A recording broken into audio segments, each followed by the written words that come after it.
Muy buenas, ¿qué tal? Aquí estamos en otro episodio de Filosofía Caduca y esta vez vamos a por el penúltimo tema y vamos a hablar de Sócrates y de la relación, sobre todo, que tenía Sócrates con los sofistas, por supuesto. Así que vamos a caracterizar así un poco el pensamiento socrático y luego, por un lado, hablaremos de los dos sofistas más importantes, que son Protágoras y Gorgias. Para eso están con nosotros Jorge, como siempre. ¿Qué tal, Jorge? Un placer de estar otra vez por aquí.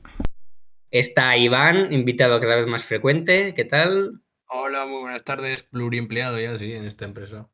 Y también nos acompaña, como la última vez, Juan Antonio. ¿Qué tal, Juanan? Buenas tardes, un honor. Pues nada, si nos queréis contar un poco de Sócrates, cuando queráis. Bueno, pues si queréis empiezo yo hablando un poco de quién es y Muy bien. luego pasamos a Iván. Bueno, sabemos que Sócrates no dejó ningún testimonio escrito acerca de su pensamiento, por lo que todo lo que sabemos de él es a través de miradas ajenas. El ciudadano medio de Atenas, que está expresada en la comedia, y la de los discípulos de Sócrates, expresada en los diálogos socráticos. Eh, ¿Cómo podríamos ser precisos a la hora de hablar de un personaje histórico que no dejó nada escrito?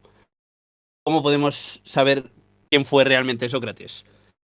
Este es el conocido como problema de Sócrates, y es que nadie podría decir quién fue realmente Sócrates, ni cuál fue exactamente su doctrina, pues él no escribió nada, limitándose a una exposición oral de su pensamiento. Esta falta de un elemento objetivo nos dificulta hoy en día la autenticidad histórica del contenido de los diversos testimonios que a día de hoy nos han llegado sobre él. Es por ello que puede decirse que sobre Sócrates o sobre el Sócrates histórico no caben más que interpretaciones. Y bueno, podemos meternos primero a hablar un poquito del Sócrates de las comedias. Y es que el primer texto conservado que habla de Sócrates es una pieza teatral titulada Las nubes. Está escrita por Aristófanes y, y que se estrena en el año 423 a.C. en Atenas. El filósofo realiza su primera aparición en escena con los pies metidos en un cesto y suspendido de una cuerda en el aire. Ante la pregunta de qué hace allí arriba, explica que pretende observar mejor el Sol y los demás astros y que, bueno, para ello debe alejarse tanto de la Tierra como sea posible, pues esta tiene la capacidad, dice en esta comedia, de absorber el jugo del pensamiento. Bueno, cabe decir que no es muy probable que los asistentes a la obra se tomaran demasiado en serio lo que veían. Y bueno, ya sabemos, Las nubes es una comedia y los atenienses eran un público experto que conocía las convenciones del género. Este Sócrates que escribe Aristófanes es una mezcla de elementos tomados de los físicos, por un lado, y de los sofistas, por otro, produciendo una mezcla que llega a ser incluso inconsistente entre sí en la misma obra. Su Sócrates cobra caro por enseñanzas, como hacían los sofistas, que son astutos y codiciosos en la representación de la obra, pero a su vez también lo representa en la misma obra como alguien pobre. Eh, pero bueno, esto es descubierto por la licencia artística de la comedia propia, ¿no? Así se muestra con frecuencia la figura del filósofo como alguien ocupado o preocupado por temas de gran banalidad, como el estudio de cuántas veces puede saltar una pulga a la longitud de sus patas, por ejemplo, y también esto lo vinculan con otros como la astronomía o la geometría. En su conjunto, Aristófanes muestra el papel de Sócrates como un filósofo natural o físico de quienes no cree que sus investigaciones resulten demasiado útiles. Podría decirse que el Sócrates de la comedia corresponde a la idea que se hacía el ciudadano medio de Atenas, que apenas lo conocía de vistas u oídas, o a lo sumo de un trato muy ocasional, por así decirlo. La burla de Aristófanes para con los primeros filósofos o los primeros, o los filósofos de la naturaleza, también llamados así, tiene que ver con la reacción que suscitaba en Atenas la llegada de algunos de estos sabios de las colonias de las costas de Jonia. Estos sabios son, según Aristóteles, aquellos que hablan de la naturaleza, por oposición a aquellos que hablan de los dioses. La búsqueda del arjé, la pregunta por el principio de todas las cosas en vista a una perspectiva de la naturaleza, es decir, en vistas a aquello que no está al arbitrio de los dioses, significó un choque cultural para los atenienses. También lo fue, por ejemplo, el cuestionamiento de las capacidades de los dioses en los asuntos humanos. De hecho, la crítica de Aristófanes a los filósofos naturales tiene más que ver con esta pérdida del referente moral de los dioses que con la falta de utilidad propia de la práctica de sus investigaciones. Bueno, por otro lado, como ya hemos dicho, la burla de Aristófanes para con los sofistas se ve representada también en este personaje de Sócrates. Y ya, bueno, se basa esta crítica en que ya no trata de hacer una noble aportación del sabio a la comunidad, sino que el sabio se expone o se pone expresamente al servicio de los intereses particulares de un cliente y además cobra por ello. Además, bueno, también se burla de la técnica de argumentación que parece resultar totalmente infructuosa en el caso de los sofistas. Y bueno, otra fuente que tenemos para informarnos sobre Sócrates, sobre quién es Sócrates, sería el Sócrates de los diálogos socráticos. Entre los diálogos escritos por quienes conocieron personalmente a Sócrates, solo los de Platón y los de Jenofonte se han conservado, por lo que nuestra imagen de Sócrates se basa ante todo en su testimonio. Para ello, para intentar dilucidar la pregunta de quién es Sócrates, me gustaría a mí personalmente servirme del que yo creo que es el mejor diálogo para ello, que sería la Apología de Sócrates, de Platón, puesto que en este diálogo se nos muestra un Sócrates que trata de defenderse a sí mismo, explicando cuál es su actividad filosófica, es decir, se nos muestra un Sócrates que, por así decirlo, se justifica a sí mismo o se explica a sí mismo, ¿no? Y bueno, todos sabemos de qué va este diálogo, ¿no? Sabemos que, bueno, es el juicio de Sócrates, el juicio y la condena a muerte, que es sin duda uno de los mejores documentos de la vida del filósofo y además nos sirve como punto de partida de los diálogos socráticos como género, como género en sí. Y además, muchos de ellos giran concretamente en torno a la defensa de la figura de Sócrates como un mártir filosófico y ahondar un tema muy concreto, a saber si Sócrates debía o no morir por sus actos cometidos en vida. Como bien sabemos, y entrando en el juicio descrito en la Apología, que no debemos olvidar que es la versión que da Platón desde la vista judicial, Sócrates dirige a sus jueces un largo discurso que bien podría ser tachado de osado o desde otro punto de vista de respetuoso para con lo que es justo y verdadero. Sea como fuere, cabe consensuar que no resultó ser un discurso acertado si su intención hubiese sido la de salir comida de la situación. No obstante, no parece que esta fuera la intención última de Sócrates en este diálogo. Bueno, en el juicio, Sócrates se distingue a sí mismo de forma particular de los demás filósofos en esta defensa cuando trata de responder a la acusación siguiente. Sócrates comete delito y se mete en lo que no debe al investigar las cosas subterráneas y celestes, al hacer más fuerte el argumento más débil y al enseñar estas mismas cosas a otros. Frente a esta acusación, afirma Sócrates que su originalidad filosófica se debe a un tipo de sabiduría que es, ante todo, una sabiduría propia del hombre y que se aleja de la sabiduría propia de los dioses a la que aspiran los demás filósofos. Para exponer de forma clara esto al jurado, Sócrates expone una historia que involucra a su amigo Crefonte y que tiene lugar en el santuario de Delfos. Bueno, los oráculos son aquellos lugares sagrados donde se acudía a consultar a los dioses. A través de una pitonisa se comunicaban frecuentemente mediante el uso de frases de un carácter oscuro, cuyo significado cabe descifrar mediante el ejercicio intelectual y de la interpretación. Y en este caso, Crefonte, que era un hombre joven y audaz, trató de hacer una pregunta muy concreta y directa, cuya respuesta no pareciera difícil de interpretar. ¿Vale? Su pregunta fue la siguiente, y voy a citar: ¿hay alguien más sabio que Sócrates? Y la respuesta de la pitonisa, al menos en apariencia, fue también directa y concisa en esta situación.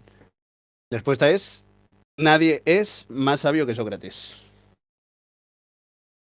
Hasta aquí tenemos una primera caracterización de quién es Sócrates, ¿vale? Pero claro, sabemos que era el dios Apolo quien hablaba a través de la joven pitonisa. Pues el santuario de Delfos está dedicado a él y, puesto que el dios Apolo no puede equivocarse, Sócrates quedó sorprendido al enterarse de tales palabras, pues él sabía mejor que nadie que no era sabio. Así Sócrates explica al jurado cómo hizo un ejercicio de autoexamen y de interpretación de las palabras de Apolo. Y la conclusión de esta investigación se ha resumido ya desde la antigüedad bajo una frase que sin embargo Sócrates nunca pronunció y que es: solo sé que no sé nada. Más bien lo que dice en la apología es que él, a diferencia de sus interlocutores, no pretende saber aquello que no sabe.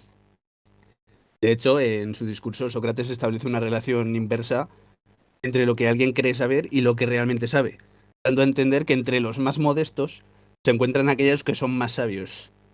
Existe más sabiduría en aquellos que han sido capaces de aprender la humildad y entienden que, como él, su conocimiento no es el propio de los dioses, sino que es un saber humano, o sea que es limitado y que es inseguro. Partiendo de este punto se entiende por qué Sócrates no espera que alguien acuda a él en busca de sabiduría, al modo que lo hacían, por ejemplo, los sofistas, sino que más bien se dedica a interrogar a aquellos que se creen sabios sobre algún tema. Pues, con el piadoso habla de la piedad, con el poeta de la poesía, pues, con el sensato de la sensatez. Y todo esto lo hace con el fin de o bien aprender de ellos algo, o de hacerles caer en la cuenta de su profunda ignorancia. Pues si realmente se da el caso de que interrogándoles no son capaces de defender sus ideas, no solo quedarán expuestos como ignorantes en su temática, sino también como ignorantes de su propia ignorancia. Para llevar a cabo sus interrogatorios o sus discusiones, Sócrates se sirve de un método al que se le ha renombrado como elécnico. Proviene de la palabra griega elegnos, o elecos, mejor dicho, que significa refutación en griego, para despertar la duda de quien cree saber. En su gran mayoría, los diálogos platónicos tienen una estructura similar en la que se parte de una pregunta por la definición universal de un concepto al estilo de ¿qué es X?, ¿no? Como vimos, pues, ¿qué es la justicia?, para a continuación examinar las sucesivas definiciones que proponen en respuesta. Poner, por ejemplo, el ejemplo del diálogo de Eutifrón, ¿no? Tendríamos una pregunta inicial de un concepto universal que sería ¿qué es lo pío? Y de ahí pasaríamos a la primera definición que daría su interlocutor, ¿no? Que sería, en este caso, lo pío es acusar a quien comete un delito. Tenemos una segunda definición.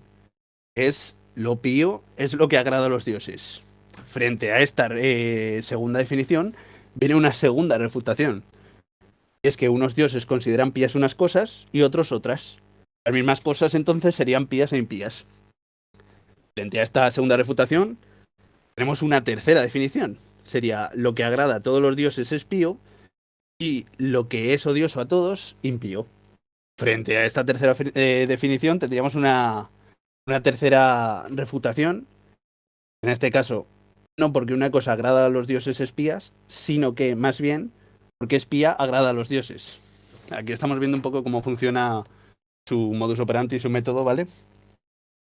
Y bueno, sin duda la superior pericia de Sócrates en la aplicación del método le atribuye la iniciativa en la mayoría de las conversaciones. Pero eso no cambia el carácter especular de la situación, el hecho de que, al examinar al otro, también se está examinando a sí mismo. En último término, Sócrates no tiene ninguna autoridad por encima de su interlocutor, y puede garantizar, por tanto, el éxito de la investigación misma. La esencia de este método reside en la disputa de las conclusiones, y no de las premisas de los argumentos. Busca sencillamente la mejor conclusión posible, entendiendo que esta será, por supuesto, aquella que no sea refutada en el curso del examen más amplio posible. El único camino para superar la limitación presente, es decir, la ignorancia o la pequeñez del conocimiento humano, y acceder a un valor valioso, es llevar adelante el examen metódico de las propias ideas, durante el tiempo que sea preciso y con la colaboración de cuantos interlocutores sean precisos. Cabe puntualizar algo antes de continuar, es que, bueno, cuando se habla de método en filosofía, estamos acostumbrados a pensar en algo más o menos próximo a la definición que propuso Descartes de él, como un conjunto de reglas ciertas y fáciles, que cualquiera que fuera el que las observara con exactitud, le sería imposible tomar lo falso por verdadero, sin requerir inútilmente esfuerzos de la mente, pero aumentando siempre gradualmente el saber. No obstante, Sócrates afirma que, al igual que el herrero o el zapatero, se dedica a aplicar un conjunto difuso de técnicas y destrezas extraídas de la experiencia práctica que realmente no sabría muy bien definir a través de un conjunto de reglas abstractas. Por otro lado, Sócrates no puede garantizar su resultado con la seguridad que pretende Sócrates con su método. De hecho, en la aporía habla de cómo el primer resultado que obtiene en la aplicación de su método no es sino un estado de duda o aporía, en vez de la verdad. No obstante, ambos coinciden en que su objetivo último es el saber. Y esto Sócrates lo manifiesta con mucha frecuencia en los diálogos platónicos, con su actitud entusiasta, pues aun cuando su interlocutor se enreda con él en la aporía y da signos de abandono, de que se va a ir de la conversación, Sócrates se esfuerza por evitar el cierre de esta. Retomando el tema de su defensa en el juicio, debemos tener en cuenta que si hemos de tomarnos en sentido literal el relato de Sócrates, su práctica filosófica más característica comienza tras la visita de Crefonte al oráculo de Delfos y en obediencia a la misión que éste le había encomendado, de forma indirecta y oscura. De esta manera, Sócrates realmente estaría siguiendo las órdenes del dios Apolo.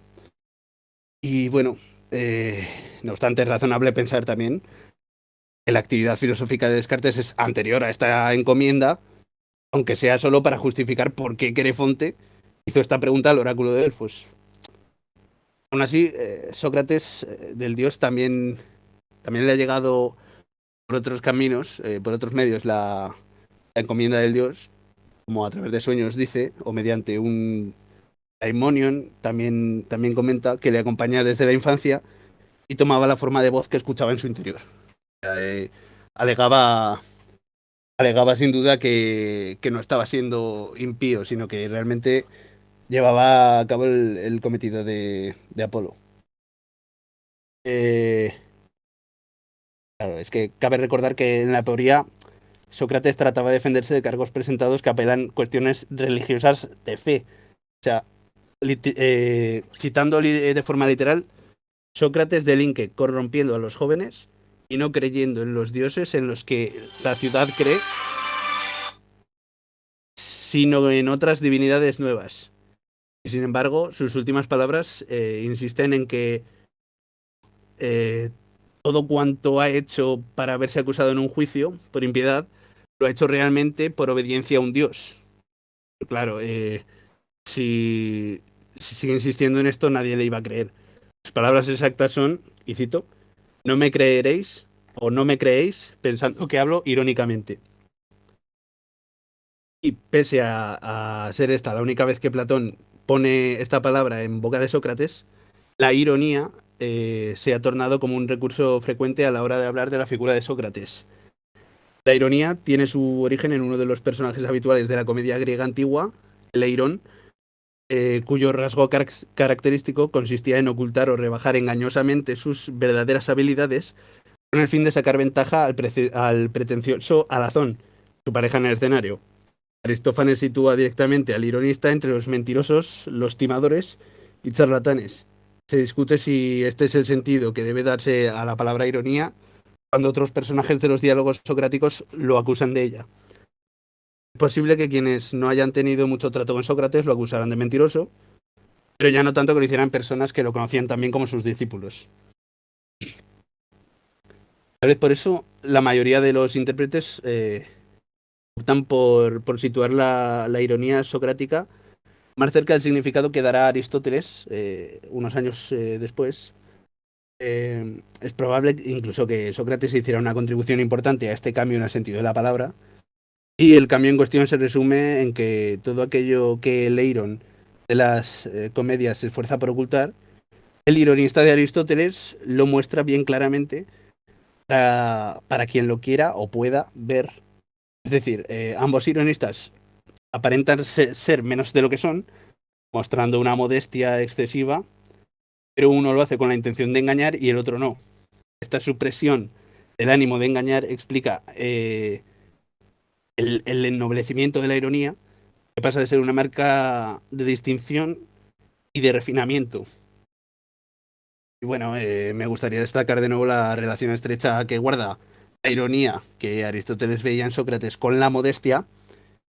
Y es que es irónico, el más sabio de los hombres se muestra a sí mismo como el más ignorante en sus diálogos, deseoso de aprender de su interlocutor, mientras que a su vez, en todo momento, y a la conversación, aunque simule dejarse llevar por ella. Ironía y modestia en este juego, ¿no? La modestia sería una buena palabra para describir la forma de conversación propia del método socrático y que el propio Sócrates compara con el trabajo de la comadrona. Ahí procede la tradición de dar al método socrático el nombre de mayéutica, que significaría obstetriza en griego. La obstetricia es la parte de la medicina que se ocupa del embarazo, el parto y el tiempo posterior a este. Y bueno, siguiendo esta analogía, Sócrates ayuda al interlocutor a dar a luz, pero no al cuerpo, sino al alma, y no hijos, sino ideas.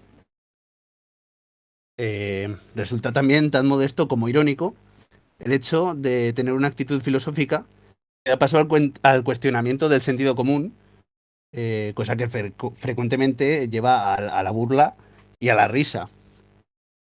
Podríamos interpretar que Sócrates es el primer filósofo que asume ese papel y por ello, a ojos de la ciudad, como se refleja en las comedias, la burla forma parte de su figura.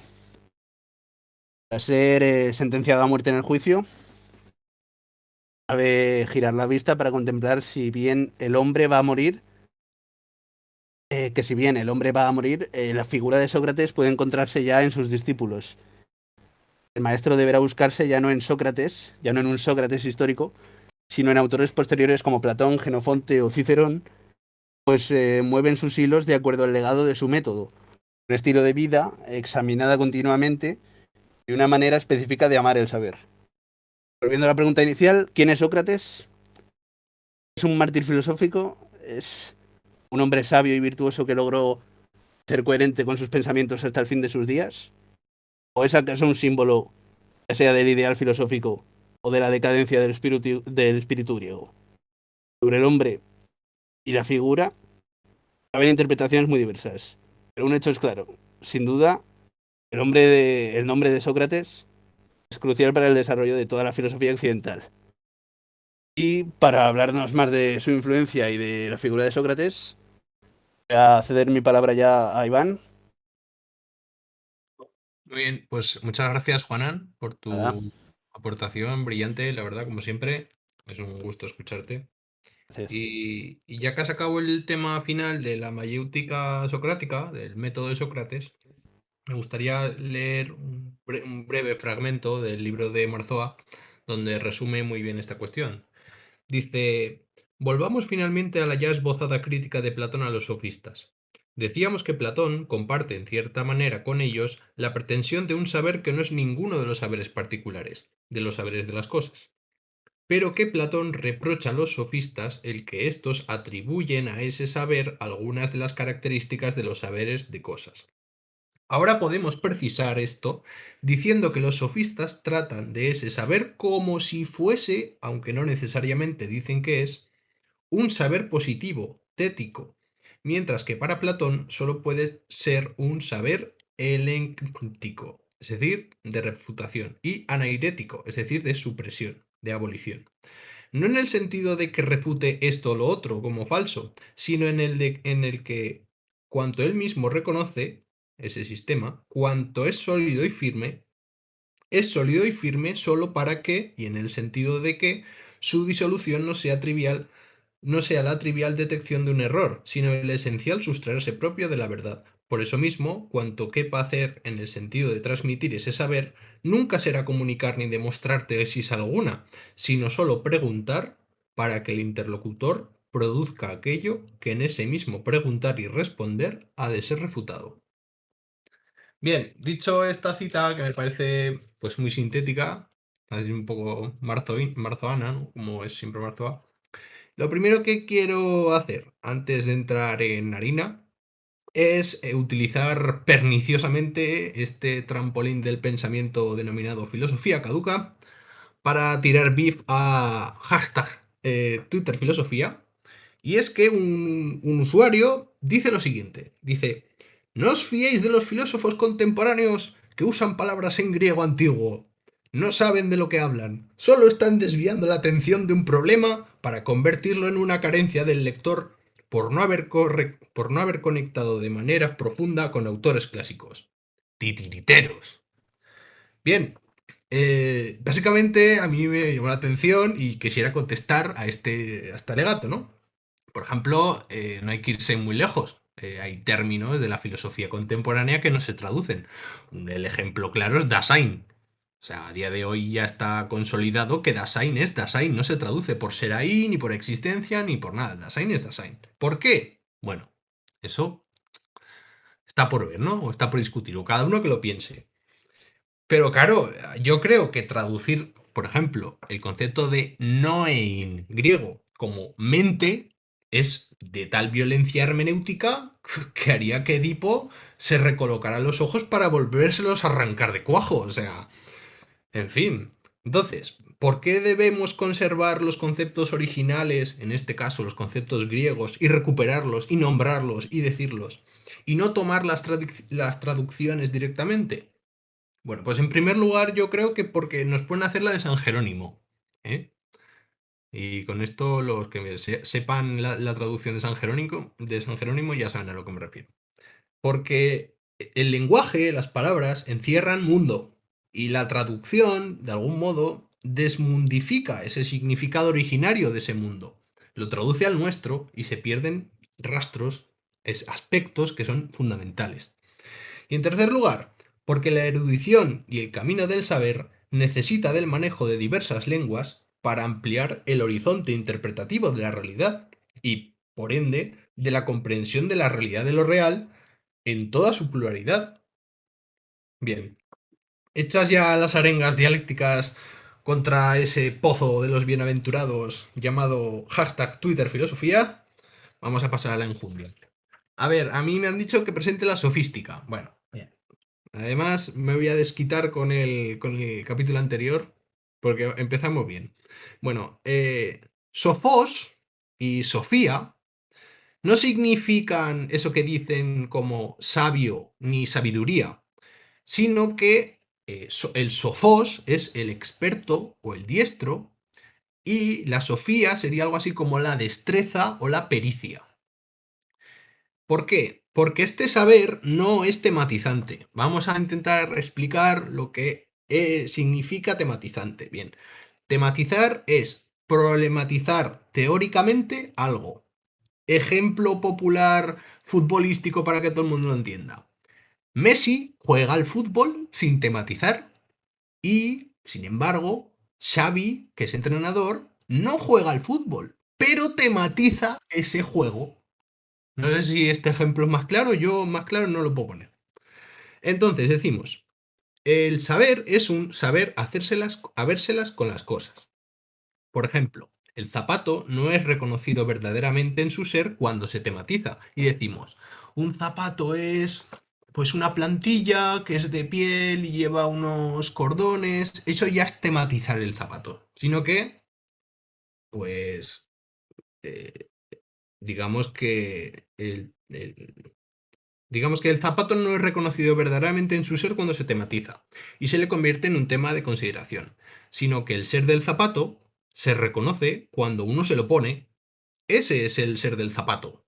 Ahora bien, si el zapato me molesta, se le rompe la suela, se le borra el dibujo de la suela, se me hace un agujero y se me sale el dedillo por ahí, pues claro, en ese momento de ruptura o distanciamiento con respecto al zapato, es decir, con respecto al ser del zapato, es cuando aparece la tematización del zapato.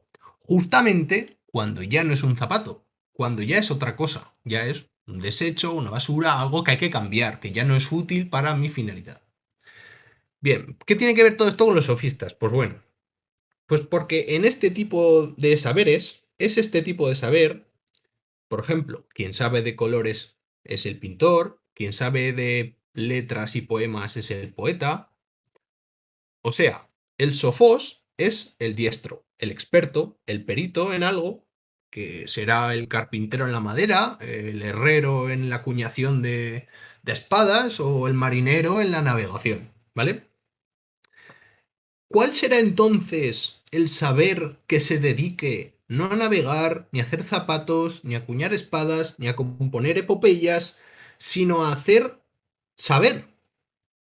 El ejerzo de sabio. Alguien podría decir, ejerzo de sabio. Yo soy sabio, me dedico a la sabiduría. ¿Pero cómo? Pues esto precisamente en griego se dice sophizein. Y su agente, la persona que practica el sophizein, es el sofistés, ¿no? El sofista.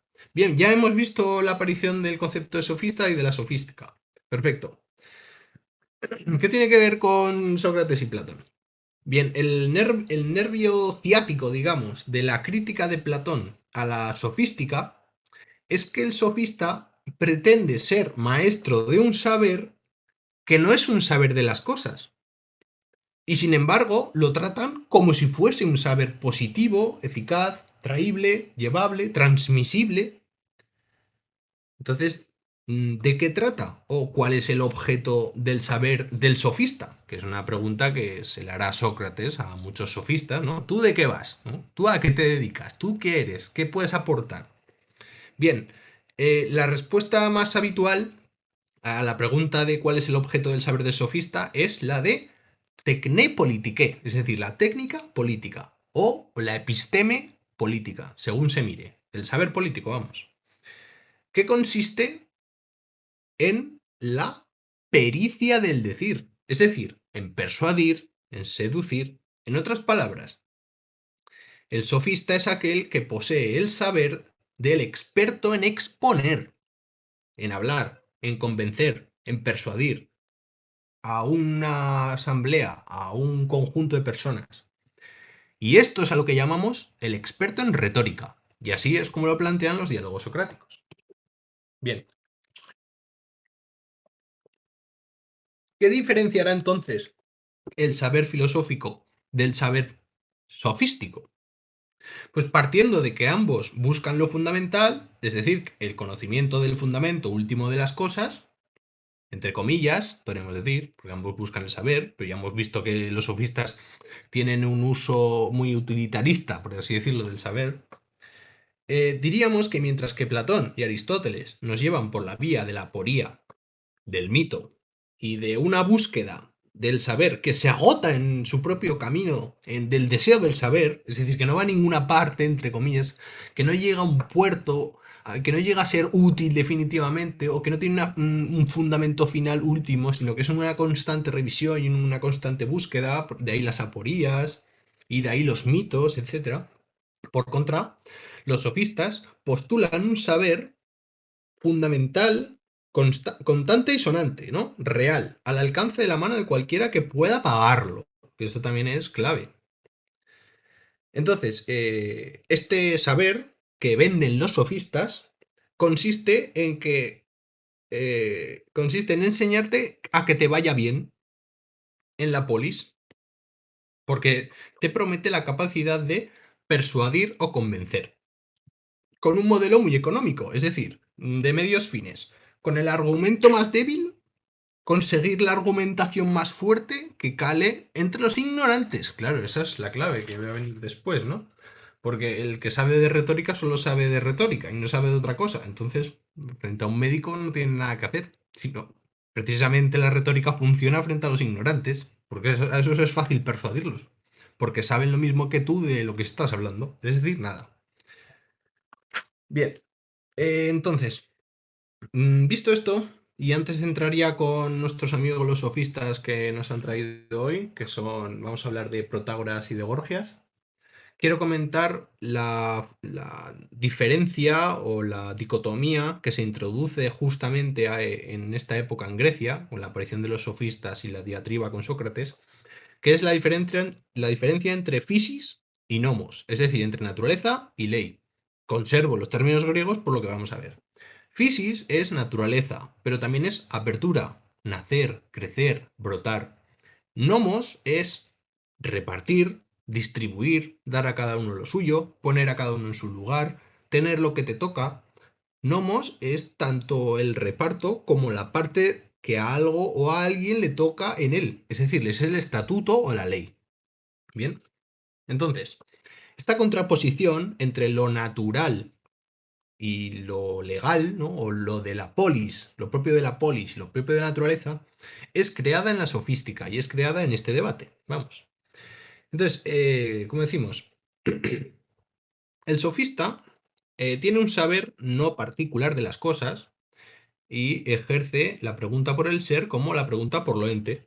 Por lo tanto, está obligado a enmascarar todo fijar o todo establecer algo o mostrar contraejemplos con verdades que no respeten esas fijaciones. Bueno, esto es un poquito, nos lo saltamos. Y que este contraejemplo forme parte de la presencia de las cosas, de lo ente, de los entes, la verdad es verdadóntica, etc. Refiere a qué cosas son y qué son esas cosas, no a en qué consiste ser, vamos. O sea, que van a lo que van, no van a la pregunta fundamental. Esta contraposición se expresa con los términos nomos, el establecer o fijar, justamente, y la physis, que sería esa apertura, esa ruptura, ese distanciamiento, ese crecer, ese brotar. Esta contraposición es una reinterpretación de la dualidad aletheia doxa, verdad, opinión, donde la cuestión del ser es interpretada como cuestión de lo ente, donde ambos términos han de ser referencias ónticas, referencias a qué cosas son y qué son esas cosas, y no a en qué consiste ser, que precisamente es a lo que teníamos que tratarnos. Entonces, en definitiva, y partiendo de esto que es un poco farragoso, los sofistas son personalidades filosóficas que no hacen justicia con el saber filosófico, sino que al pretender ser dueños del saber en general, dejan de desear el saber, dejan de desear ser filósofos, puesto que su deseo ya ha sido pretendidamente por ellos satisfecho.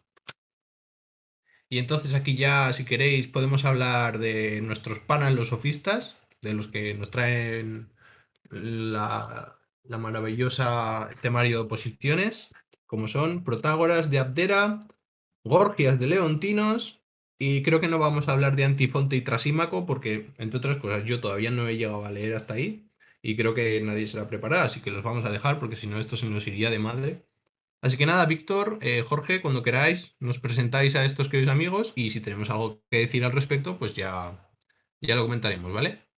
Muy bien, pues voy a empezar yo con Protágoras de Abdera, si os parece bien, que para ir cronológicamente. Bueno, ya se ha explicado un poco en qué consiste esto de ser un sofista, ¿no? Esto de ser un experto, un maestro de virtud, pero virtud entendida como capacidad de, ¿no? Como virtud entendida como lo que tú has dicho, saber hacerse con las cosas, ¿no? Saber ser hábil, en definitiva. Bueno, de Protágoras en realidad, pues casi todo lo que sabemos viene, como no podía ser de otra forma, del libro de Vidas, opiniones y sentencias de los filósofos más ilustres, de Diógenes Laercio, y luego pues hay otros testimonios recogidos por Sexto Empírico, por Aristóteles en la metafísica o por Platón, pero bueno, nos vamos a centrar en los de Diógenes, que además no tenía así tanto interés en refutarle o lo que sea. Bueno, pues lo que decíamos, se supone o se sabe, ya sabéis que con esta gente, pues lo que se sabe, lo que se dice, al final tiene el valor que tienen los rumores, pero bueno, se cree que nació en eso, pues en Abdera y... o hay quien dice que nació en Teos, bueno, no se sabe. Y eso, pues al ser meteco en Atenas, pues claro, no era tan bien recibido como otros, pero bueno, se sabe que fue a Atenas en 2 ocasiones. La primera fue bien recibido porque es cuando estaba Pericles y al parecer pues tenía unas ideas muy afines, ¿no? De hecho cuentan que estuvieron un día entero de sol a sol hablando sobre si un tipo que había muerto en unas Olimpiadas había muerto a causa de, o la culpa de su muerte era la jabalina que se le había clavado en el pecho, el atleta que había tirado la jabalina o los que habían organizado la Olimpiada. Y sobre eso estuvieron hablando, ¿no? Bueno, pues este era un poco el rollito, ¿no? ¿Por qué la segunda vez que fue a Atenas no fue ya bien recibido? Pues porque ya no estaba Pericles y eso del agnosticismo no gustaba. Con lo cual se dice que o bien lo condenaron a muerte o bien le expulsaron, ¿no? También tuvo así un juicio muy en plan Sócrates. Se cree que más bien le expulsaron y cuando le expulsaron pues cogió un barco, no se sabe, ya os digo, si huyendo de que lo condenasen a muerte o ahí más Cristo que Sócrates, ¿no? O porque sin más, porque le habían cumpliendo la sentencia de que se tenía que ir y que el barco naufragó y murió así, ¿no? Pues no se sabe si con... Se especula de que debía tener entre los 70 y los 90 años. Por ahí. Bueno, fue discípulo, se cree que fue discípulo de Demócrito, porque al parecer Protágoras al principio trabajaba como pues no sé cómo decirlo, como cargador, ¿no? Pues que llevaba cosas que pesan mucho de un sitio a otro. Sí, ¿no? Cargador, algo así. Y él se ve que inventa una especie como de cojín o algo así para poder llevar la carga de una forma más cómoda y eso pues lo ve Demócrito, ¿no? Le impresiona y dice, pues te voy a coger como mi discípulo y ahora y enseñarle cosas de retórica. Y ya estaría.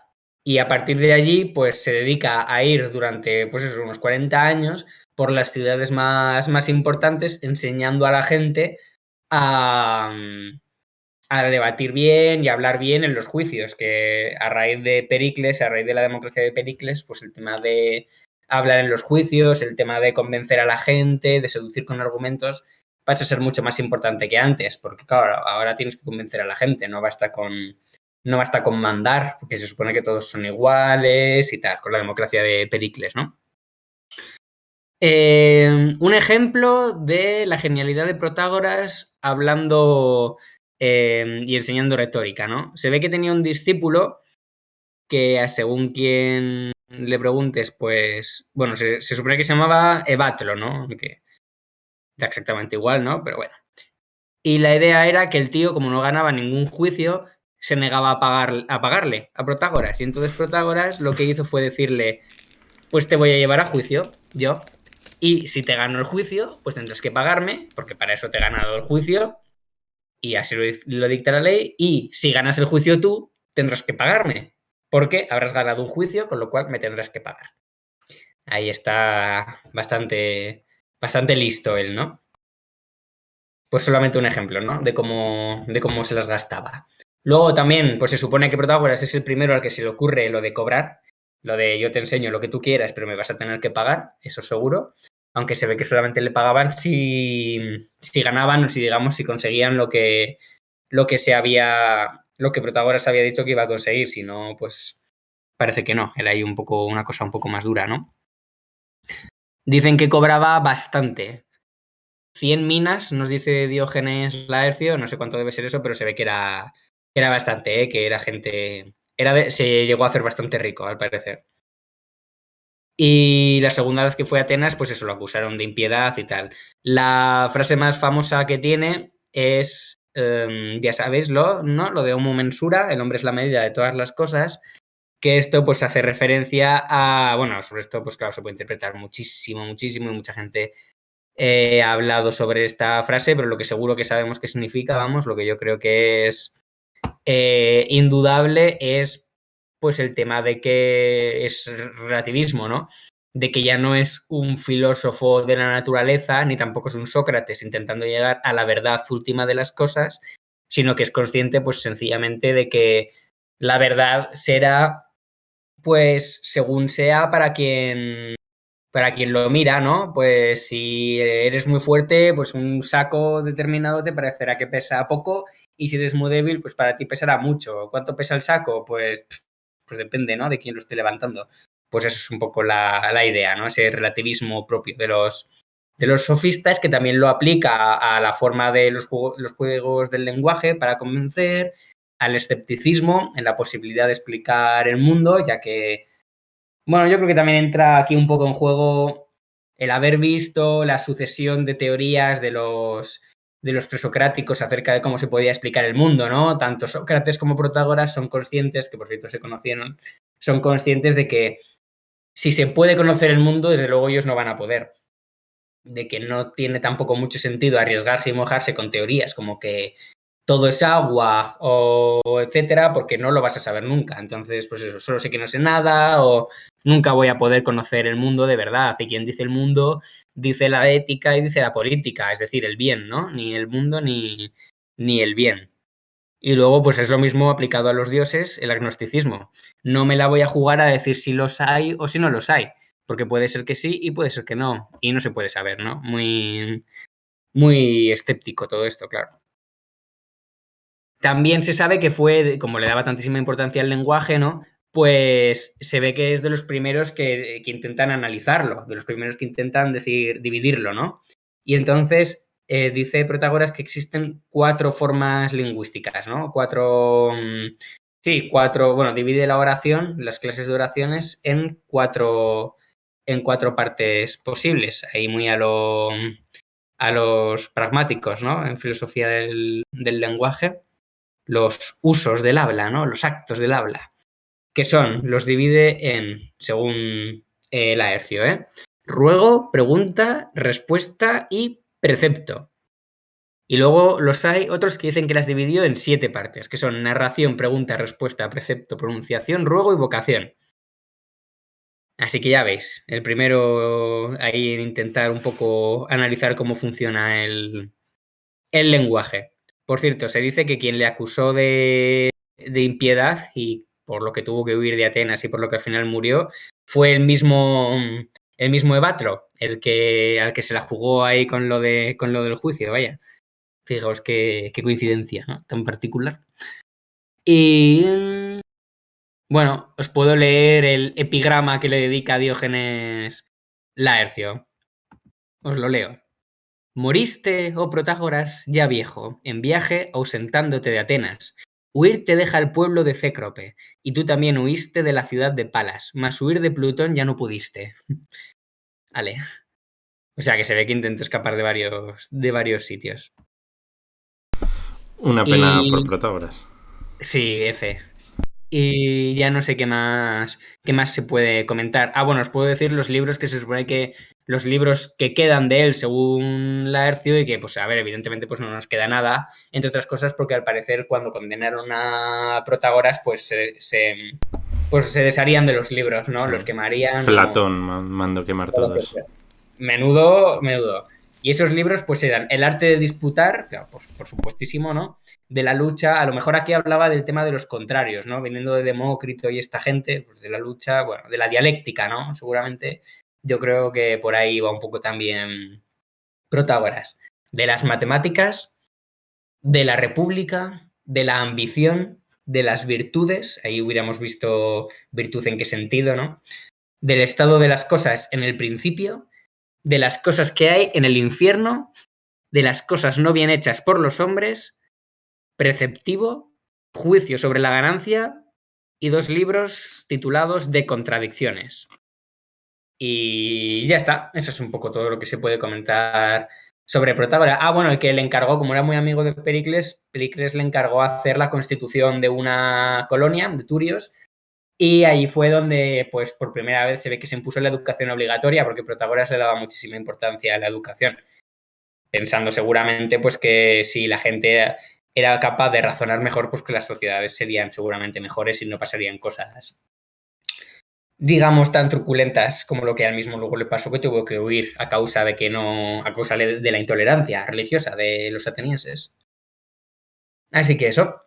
Si quieres continuar tú con Gorgias, Jorge, todo tuyo. Sí, ¿Te parece pues. lo que tiene lo que es el diálogo platónico en sí de Protágoras, o una especie de resumen, y luego entramos con Gorgias y hacemos lo mismo? Lo que Perfecto. queráis. Vale. Sí.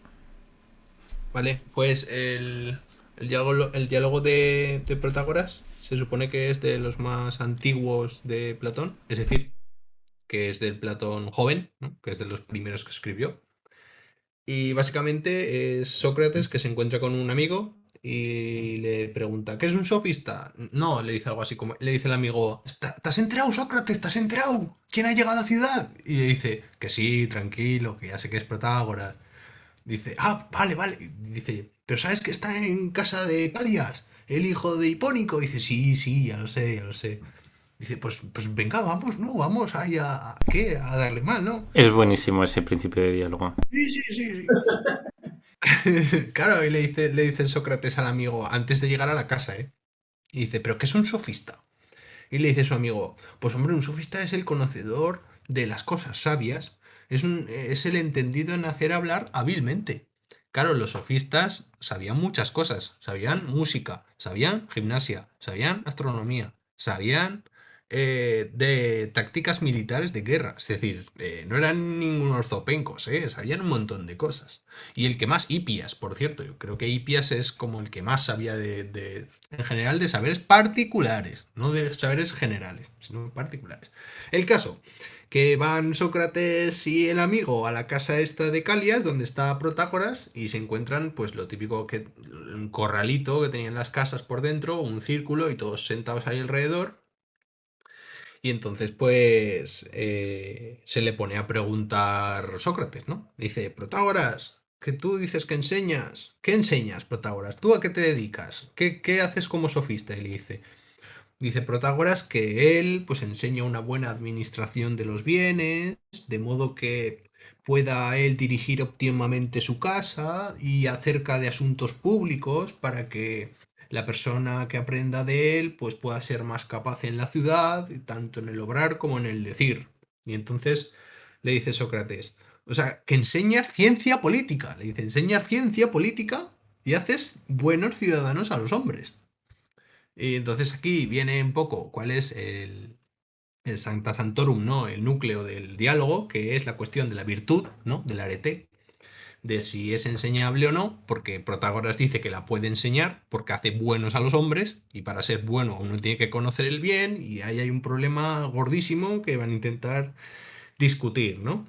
Entonces, Protágoras dice que sí, que la virtud se puede enseñar, y lo demuestra por la exposición del mito de Prometeo. El mito de Prometeo, pues todo el mundo lo sabe, pero vamos, básicamente, que Prometeo le roba a Hefesto la Tecné, ¿no? Le roba la Sofía Atenea, se la da a los hombres, dice, venga, ya, apañaos, tranquilo, no sé qué, tal. Y luego ve que aquello es un caos, Zeus se enfada, condena a Prometeo, y Zeus acaba dando la justicia y el sentido moral a los hombres para que haya orden en la ciudad y amistad entre los ciudadanos, bla, bla, bla. Entonces, claro, este Protágoras se mete en un jardín porque acaba diciendo que la virtud es la justicia, la sensatez y la obediencia divina, y que, claro, entonces la virtud, la arete, sería algo así como una unidad, ¿eh? Una unidad de justicia, de sensatez y de piedad, ¿no? Que vendría a ser algo así como ser valiente o tener valor, ser sabio, tener sabiduría, y tener piedad, ser pío, bondadoso. Claro, lo que le dice Sócrates al final es que esa unidad, ahí hay problemas, porque yo puedo ser bueno, pero no puedo ser valiente, pero puedo ser piadoso, pero no puedo ser justo, para acabar diciendo que la parte fundamental de la virtud, y la que es más virtud que las demás, es la sabiduría, ¿no?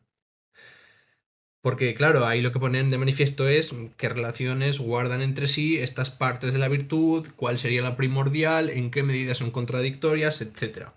Luego, por cierto, hay una parte del diálogo buenísima, donde es Protágoras el que pregunta a Sócrates, y Sócrates responde, acerca de la cuestión del hecho de que, según Protágoras, Simónides se contradice junto con Pítaco, cuando dice, abro comillas, difícil es llegar a ser de verdad un hombre de bien, ¿no? Esta frase se contradice con la siguiente, abro comillas, difícil es ser digno, cierro comillas. Bueno, pues estas dos frases, a base de un análisis de la poesía de la época por parte de Sócrates increíble, o sea, es una parte del diálogo rarísima, donde Sócrates está ahí citando, venga, poemas y viendo cómo no se contradicen porque patín padá. Bueno, no me quiero entretener, cada uno que la lea, es muy curiosa.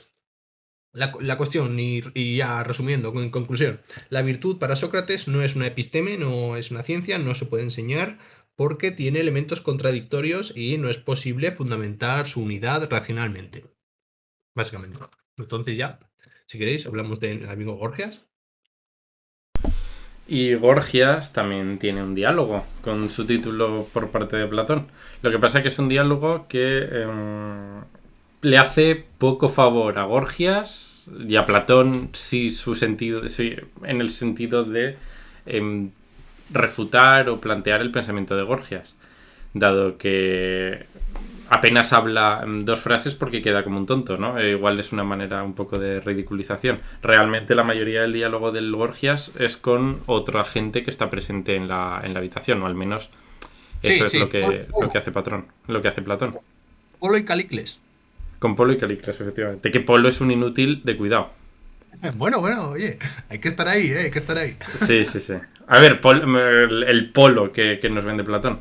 De hecho, sobre Gorgias, lo primero de todo es hablar sobre lo controvertido de su imagen y de lo que se ha construido sobre el concreto de los sofistas.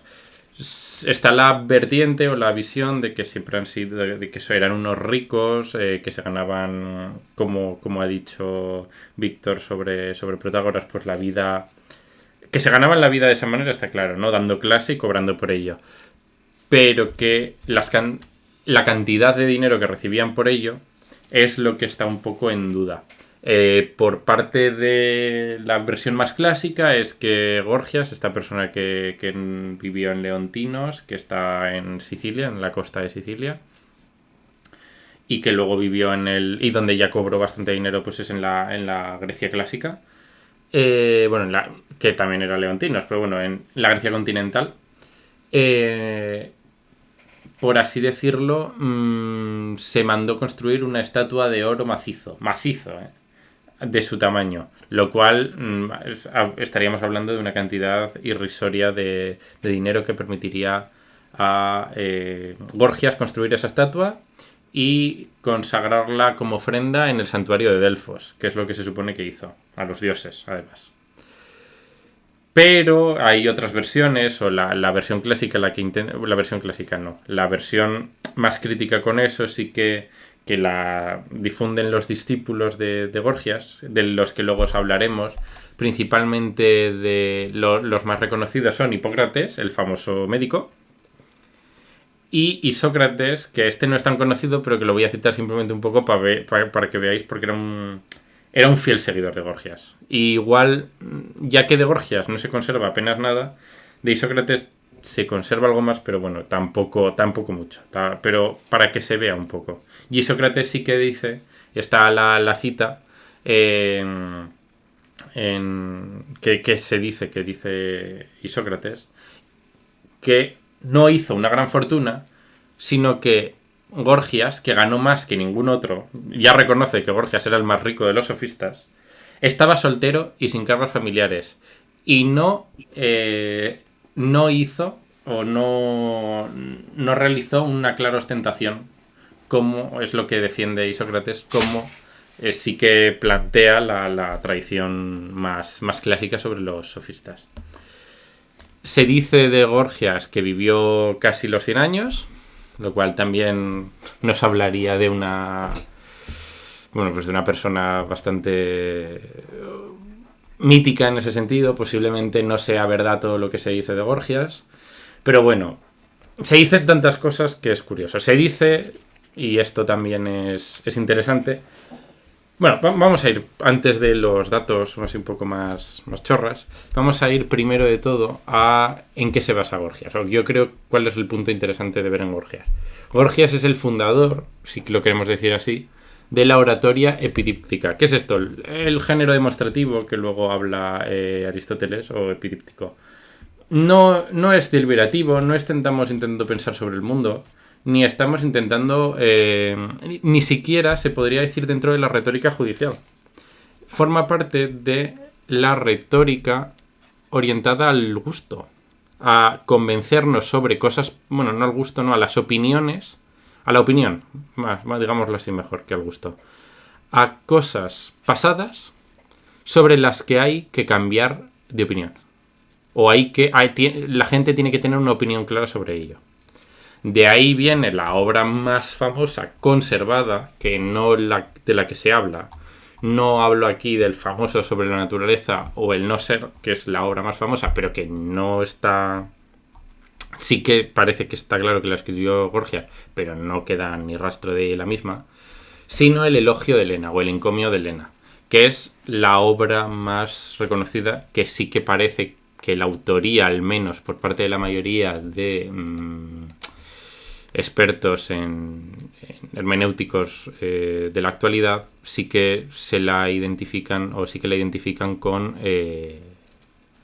Gorgias. Y en esta obra, lo que viene a decir, tan fácil como eso, es una defensa de Helena de Troya, la figura mitológica, hija de Zeus, si no me equivoco, que es raptada por París y que provoca, y por eso está tan mal vista dentro de la sociedad griega, o estaba mal vista dentro de la sociedad griega, que provoca la guerra de Troya. Entonces, lo que voy a decir alguna cita que es interesante. ¿Cuál es el interés de este objeto? Un claro ejemplo del diálogo de la retórica epidíptica. Un hombre y una mujer y un discurso y una empresa y una ciudad, cuando sus acciones merecen alabanza, deben ser con alabanza honrados, mas indignos de ellas, con censura atacados. Es decir, lo que vamos a hacer es valorar la figura de Helena y decidir si es encomiable o criticable. Entonces, aquí viene a decir que una figura como la de Helena, que en su momento estaba completamente odiada, pues dice, yo quiero poner algo de razón en la tradición y librarla de la mala fama que se le acusa, tras haber demostrado que mienten quienes la censuran y mostrando la verdad, por fin a la ignorancia. Una retórica muy clásica. ¿Y cuáles son los argumentos que sigue?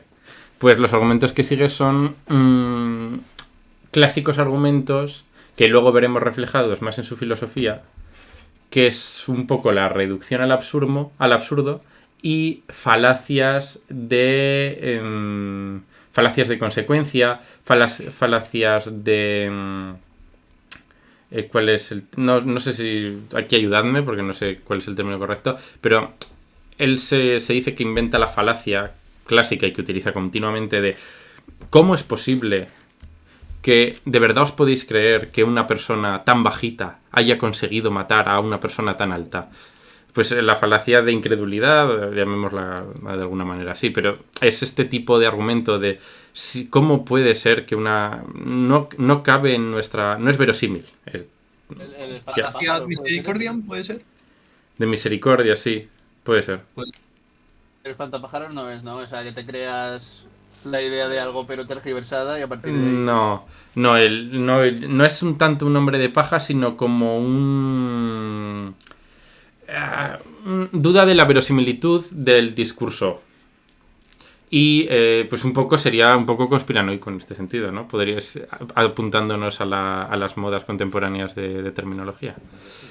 Y lo que viene a decir es, y aquí son los 4 argumentos que luego los va desglosando, no voy a entrar en cada uno de ellos, pero dice: saliendo ahora sobre el tiempo aquel con mis palabras, el fundamento del discurso que va a presentarnos es que Helena de Troya partió, es decir, se fue con París, ya fuese por una decisión del azar y orden de los dioses, es decir, si fue si el mundo está gobernado por los dioses, pues no se puede culpar a una persona de finalmente tome la decisión que ha tomado, porque realmente no la ha tomado él, no la ha tomado ella, sino ha sido una decisión de los dioses, del azar y del sentido que le han querido dar los dioses a su vida. Decretó que entonces, fue raptada por la fuerza, si París la raptó, como a veces se dice. Si fue persuadida por las palabras, no tenía culpa. O fue presa del amor. En todas ellas, Helena no es culpable, según lo que va a ir argumentando Gorgias de haberse ido con París y haber desencadenado la guerra de Troya. Esta es un poco la idea, ¿no? Una clase de argumentario que, por ejemplo, también se ve reflejada en sus juicios, en lo que se dice que eran los juicios de la gente a la que defendía. Pues que, por ejemplo, a una persona que se supone que había matado a otra, utilizó el argumento que ya he comentado de cómo es posible que mi defendido, que mide 1,50 m, haya derrotado o haya conseguido matar a puñetazos a tal persona. Pues esta clase de argumentario es la que utilizaba o la que utiliza en su obra de la que queda... porque luego queda también la defensa de Palámedes, que es lo mismo, más o menos lo mismo. La defensa de Palámedes, si no me equivoco, es pues otro estilo, el mismo estilo de defensa, de una defensa de primera persona de un personaje histórico ficticio, y ya está, ya no quedan más obras, excepto el tratado filosófico sobre la naturaleza, sobre el no ser, del cual queda lo que Sexto Empírico quiere que quede, que luego hablaremos. Al final todo va a Sexto Empírico, otro grandísimo sofista, aunque este ya no es sofista, este es más bien escéptico porque es ya romano,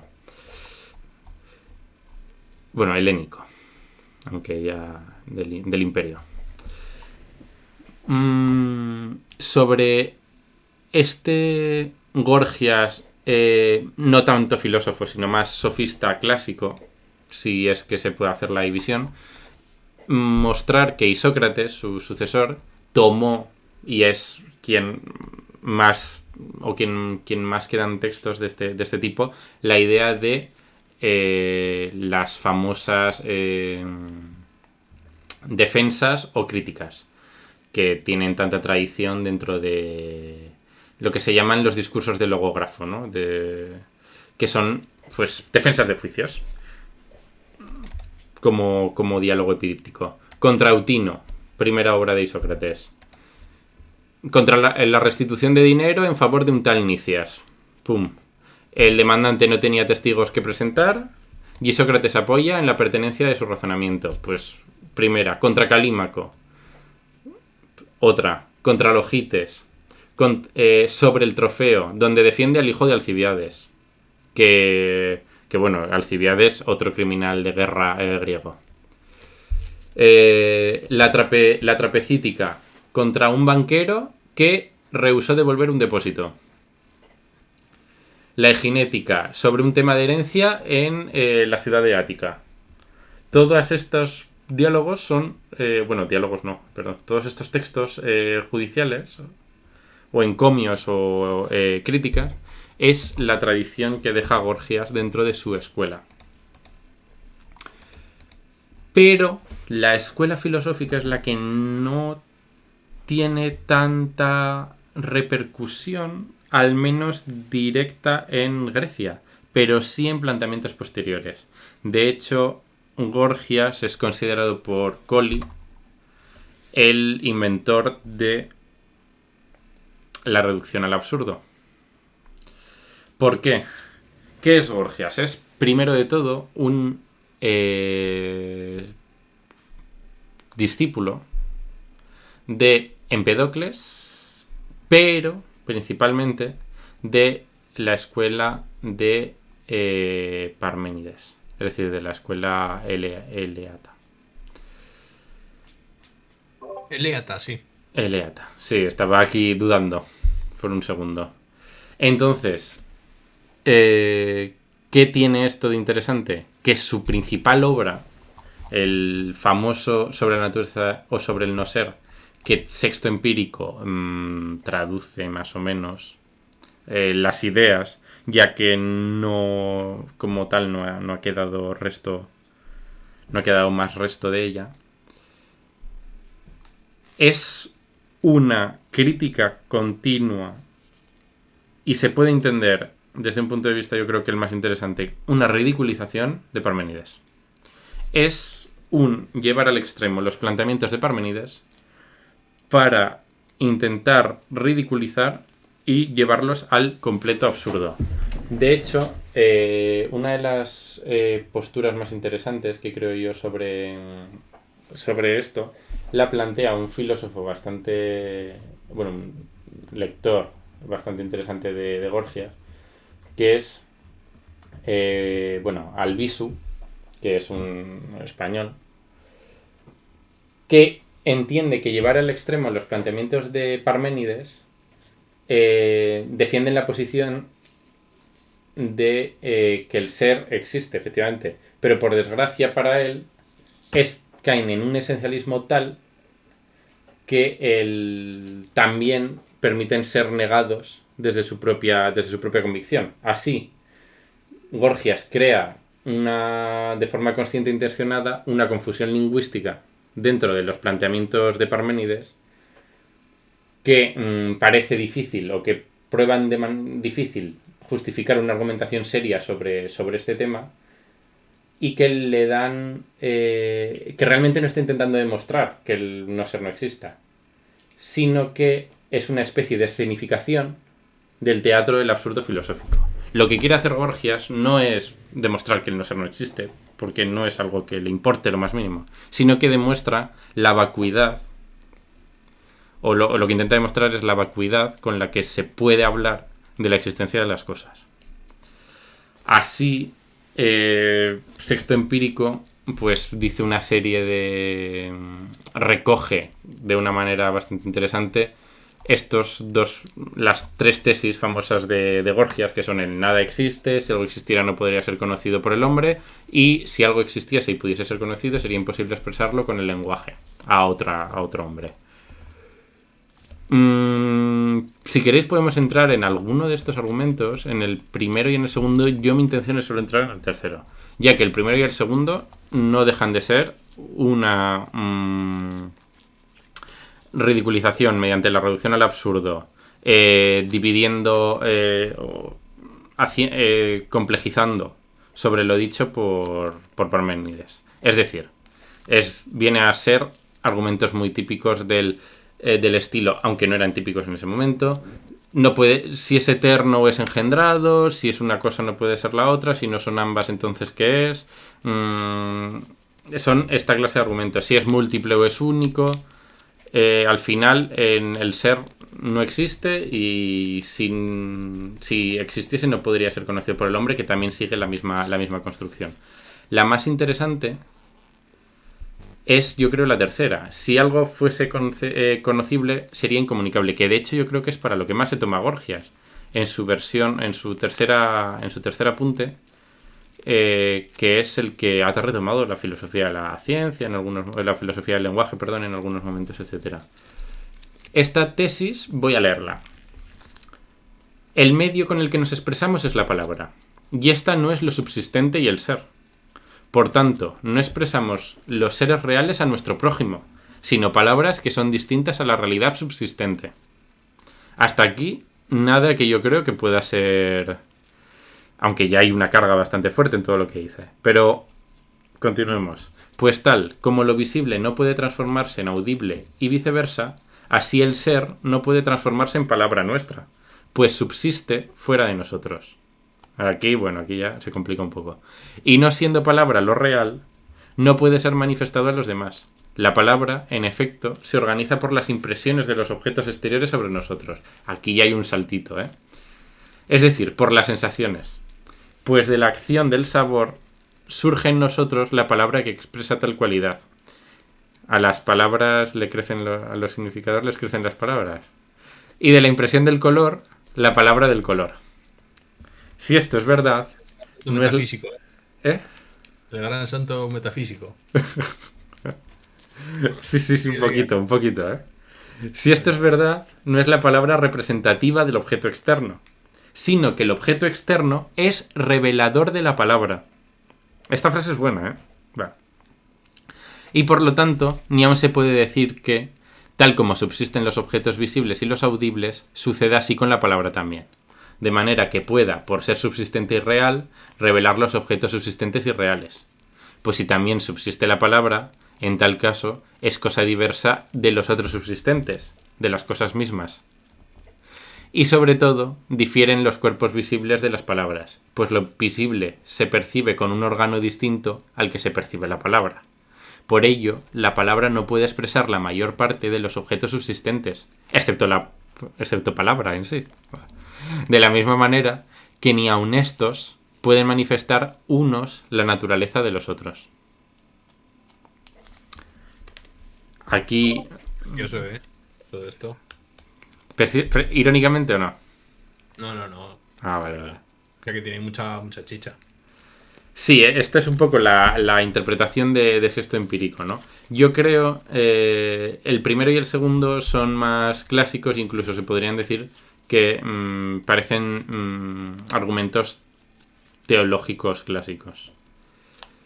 Perdón, teológicos, no teológicos, escolásticos clásicos, propios de la escolástica sobre si Dios existe o Dios no existe. El tercero es un argumento bastante más interesante porque crea la división palabra-mundo, que aunque obviamente es una división que yo creo que ha aceptado o que acepta cualquier filósofo griego del momento, yo creo que Gorgias lo que viene a decir es esta división puede traer problemas a los planteamientos que hagáis, sobre todo si esos planteamientos quieren alcanzar la verdad a través de las palabras. Esta es la idea de Gorgias a lo largo de su tratado filosófico. El único o el único que queda, no que lo dejó a la decisión del público. Esto es lo que queda de Gorgias.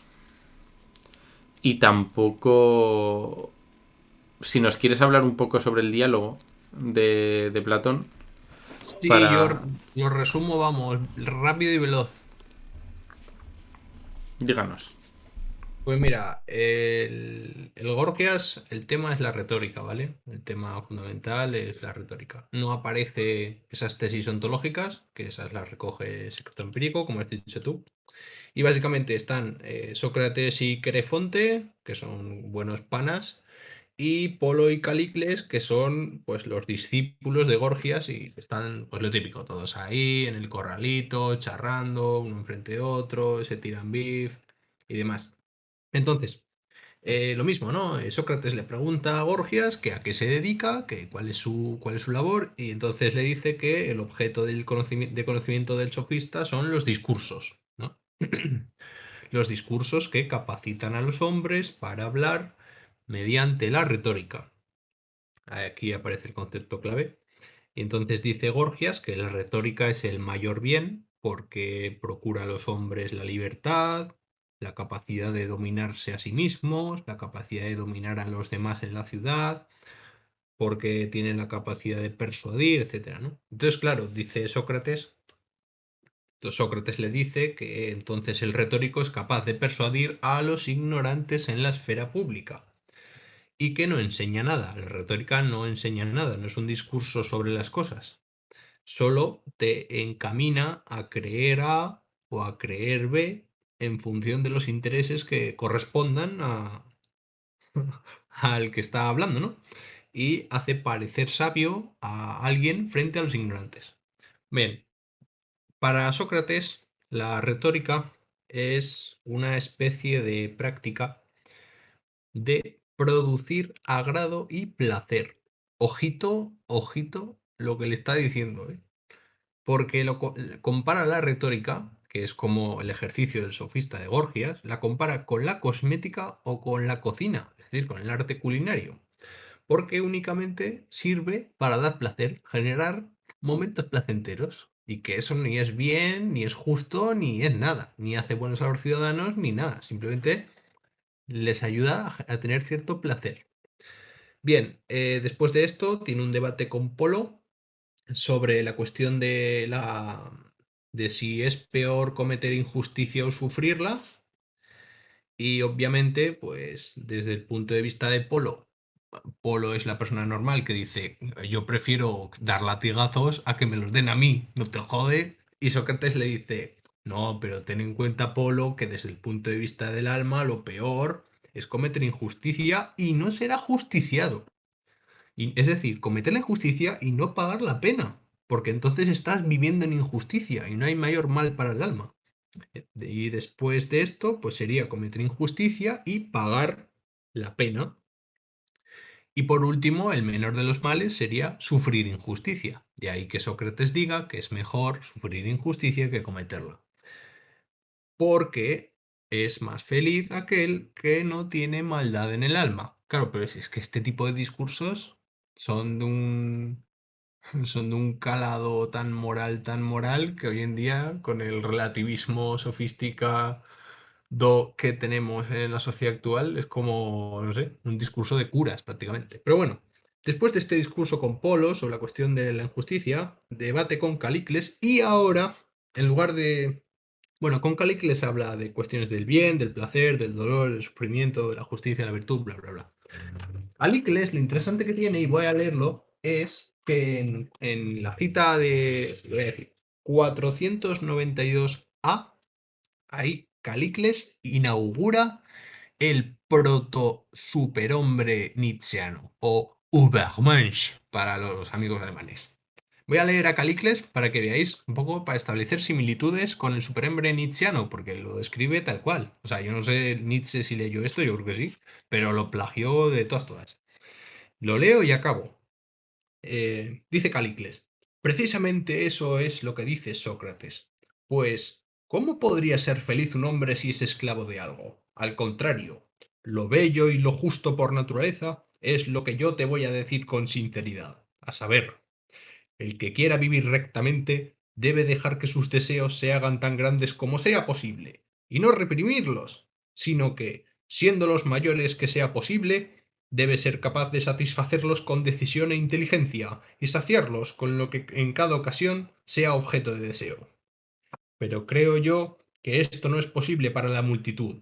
De ahí que, por vergüenza, censuren a tales hombres, ocultando de este modo su propia impotencia.